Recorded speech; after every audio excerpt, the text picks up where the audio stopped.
कर रही होती है वो पीरियड से नहीं होती है। और कहा भी जाता है ना कि बच्चे को खून से सींचा है, 9 महीने उसको पीरियड्स नहीं आ रहे, उस खून का इस्तेमाल तो हो रहा है ना बच्चे को सींचने में। अगर आपको लग रहा है वो खून इम्प्योर है, आप में से जितने हम सब बैठे सब इम्प्योर, खून से सबको सींचा गया है, इसलिए वो 9 महीने नहीं हुई। बाकी जो लास्ट में बचता है वो नेक्स्ट 40 दिन में निकल जाता है, तो इम्प्योर तो हो ही नहीं सकता। द्रौपदी जी के लिए वो उस वक्त रजस्वला अवस्था में थी जब भगवान आए। भगवान ने टच करने से पहले नहीं सोचा कि रजस्वला अवस्था में है। आप और हम कौन होते हैं सोचने वाले, ये मत करो वो मत करो। तो ये बातें बनाई गई, पहले रीजन अलग थे, सेफ्टी पर्पस था, आराम के लिए था, खान पान का पर्पस था। अब ये सब नहीं है, अब थिंग्स हैव चेंज। अभी वर्तमान में एक बात देखने को सुनने को मिली थी। कथाकथित कोई देवी जी कथावाचिका है, वो रजो धर्म पर अपना ही एक अलग से उपदेश कर रही हैं। जब उनसे लोगों के बीच में ये पूछा गया कि भाई स्त्रियां जब रजो धर्म में होती हैं तो 4 से 5 दिनों के लिए लोग उनको न मंदिर जाने देते हैं, रसोई में भोजन नहीं बनाने देते, तो ये सब मर्यादाएं जो हैं, तो इनके विषय पर आपका क्या कहना है? तो उन्होंने अपना ही कोई मत बता दिया, अपना मन माना मत बता दिया। बोले ये सब बेकार की बातें, इन सब का कोई मतलब नहीं है। Buy and sell shares easily with Angel One. ₹0 brokerage on delivery trades. Open your free Demat account now. मतलब आप शास्त्र से ऊपर हो गई, आप धर्म ग्रंथों से ऊपर हो गई, आपका अपना कोई मत है और आप व्यासपीठ पर बैठ करके कथा कहती हैं और कहती कि नहीं,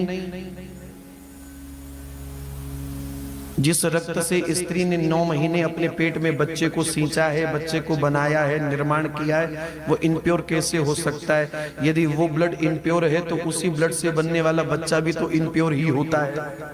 बेतुका कुतर्क दे रही है। यदि ब्लड इनप्योर है तो उसी ब्लड से बनने वाला बच्चा प्योर कैसे हो सकता है? हम सब प्योर कैसे हो गए?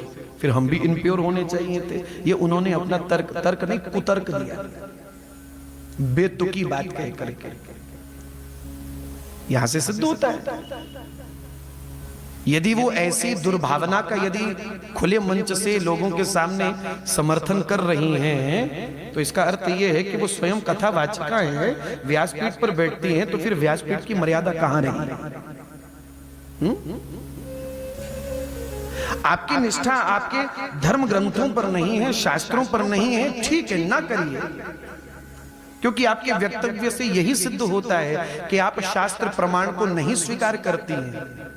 आपके द्वारा जो कहे गए शब्द हैं वहां से सिद्ध होता है कि आप यही कह रही हैं कि शास्त्रों में जो लिखा है वो बेमतलब का है, वो व्यर्थ है, उन सब का कोई मतलब नहीं है। हम जो कह रही हैं, हमारा जो मत है वही सही है और लोगों को हमारी कही हुई बात ही माननी चाहिए। उनकी बात से ये सिद्ध हो गया,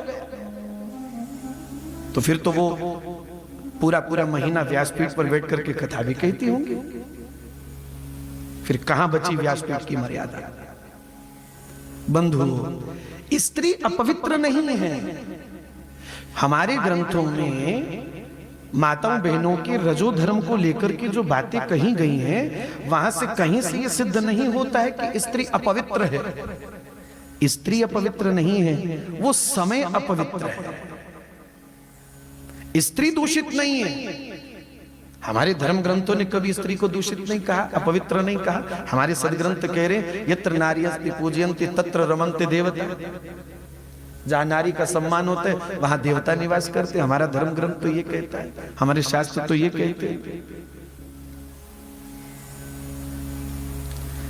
स्त्री कभी अपवित्र नहीं होती है बंधु। हाँ, लेकिन रजो धर्म के जो 2-4 दिन रहते हैं वो समय अपवित्र होता है।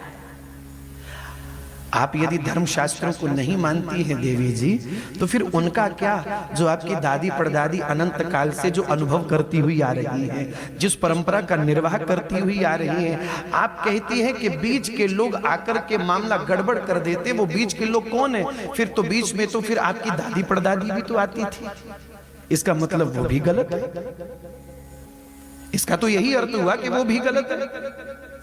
और वो द्रौपदी का उदाहरण देकर के कह रही हैं कि जब द्रौपदी की चीरहरण करने का प्रयास किया तो श्री कृष्ण ने आकर के लाज बताई, तो श्री कृष्ण ने द्रौपदी का स्पर्श किया। कहां लिखी है ये बात? आप अपने से कुछ भी कहेंगे और समाज उसको स्वीकार कर लिया, आप ये भी चाहती हैं?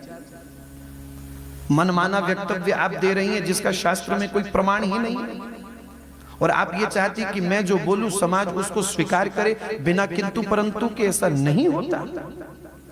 कभी जीवन में सत्संग नहीं किया, कभी सदग्रंथों का निरूपण नहीं किया, कभी शास्त्रों का अवलोकन नहीं किया, कभी साधु संग नहीं किया, कभी साधु संग में रहकर के महापुरुषों की मार नहीं खाई है। अचानक से घर से निकली और व्यासपीठ पर बैठ करके आकर के कथा वाचने लग गई और लाखों लाखों के 7 दिन के पैकेज लेकर के आप घर को वापस लौट जाती हैं और आप समाज को लाखों रुपए लेकर के समाज से, और समाज को क्या कहना चाहती है, क्या दे रही हैं? आप समाज को धूर्त बनाने का प्रयास कर रहे हैं, आप समाज को पतित बनाने का प्रयास कर रही हैं। जिस व्यासपीठ से समाज का उत्थान करने का प्रयास किया जाता है, जिस व्यासपीठ का निर्माण ही इसीलिए व्यास परंपरा से हुआ था कि व्यासपीठ पर बैठा हुआ वक्ता समाज का उत्थान करे, और आप उसी व्यासपीठ पर बैठकर के समाज को दुर्गति की ओर लेकर के जाना चाहती हैं।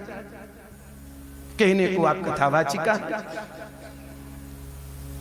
जिस द्रौपदी का आपने उदाहरण दिया बंधु, उसी द्रौपदी के लिए यहां वर्णन हुआ है कि जब गांधारी स्पर्श करने आई थी, मिलने आई थी, जब द्रौपदी श्राप देने लगी थी तो द्रौपदी उसी समय पीछे हट गई थी। ना माता, मेरा स्पर्श ना कीजिएगा, मेरा स्पर्श ना कीजिएगा, मैं अभी रजो धर्म में हूं, मैंने शुद्ध स्नान नहीं किया है, आप मेरा स्पर्श ना कीजिएगा।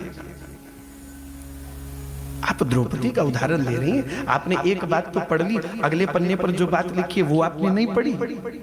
पढ़ी नहीं है, पढ़ी होती तो ऐसा बेतुका वक्तव्य न देती।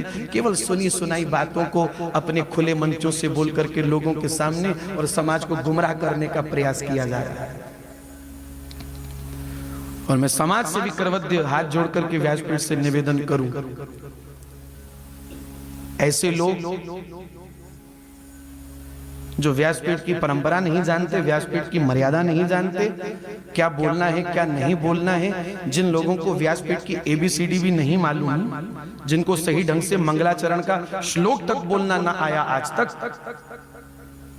भले ही वो लोग आज कथा कर रहे हैं व्यास मंचों पर बैठ करके, लाखों लाखों रुपए के पैकेज हैं उनके 7 दिन के, बिजनेस चल रहा है बहुत बड़ा, खेल चल रहा है बहुत बड़ा, धर्म की आड़ में, व्यासपीठ की आड़ में।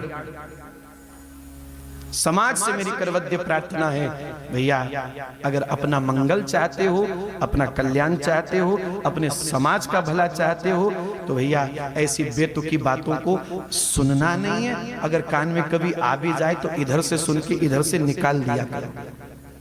हमें वही करना है, हमें वही मानना है जिसके लिए हमारा धर्म, हमारे ग्रंथ, हमारे संतजन, हमारे महापुरुष जन हमको आदेश करते हो। ये घर से निकले और आकर के व्यासपीठ पर बैठ गए, कथा को व्यवसाय के रूप में वाचने वाले लोगों की बातों से समाज का कोई भला नहीं होने वाला, कोई कल्याण नहीं होने वाला। हमें केवल उन्हीं की बात माननी है जो परंपरागत धर्म की बात को हमारे सामने रखते हैं। विधि निषेध, आपको ये करना चाहिए, आपको ये नहीं करना चाहिए। आप शास्त्र में लिखी बातों को कह रहे कि वो सब बेतुकी बात है। आप शास्त्र से ऊपर हो गई, आप सदग्रंथों से ऊपर हो गई। जिस भागवत की कथा आप कहती हैं, आप उस भागवत से भी ऊपर हो गई। आप खुले मंचों से कह रही है कि जो लिखा हुआ है वो सब बेफजूल लिखा हुआ है। ऐसा है ही नहीं, ऐसा होता ही नहीं है। तो देवी जी फिर आप भी छुट्टी ले लो, फिर आप छुट्टी ले लीजिए। क्यों समाज को आप गुमराह करने का प्रयास करती हैं? मुझे नहीं मालूम कि मेरी बात उन तक पहुंचे ना पहुंचे। अगर पहुंचे तो जरूर वो मेरी बात पर थोड़ा सा विचार करें, जरूर मेरी बात पर थोड़ा सा विचार कीजिएगा। संतों का हृदय आहत है उनके इस बेतुके वक्तव्य से। समाज को आप कहां लेकर के जा रहे हैं? आप देवी हैं, अच्छा कंठ भगवान ने आपको दिया है, अच्छी वाणी भगवान ने आपको दी है, आप उसका सदुपयोग कीजिए, लोगों को गुमराह ना कीजिए।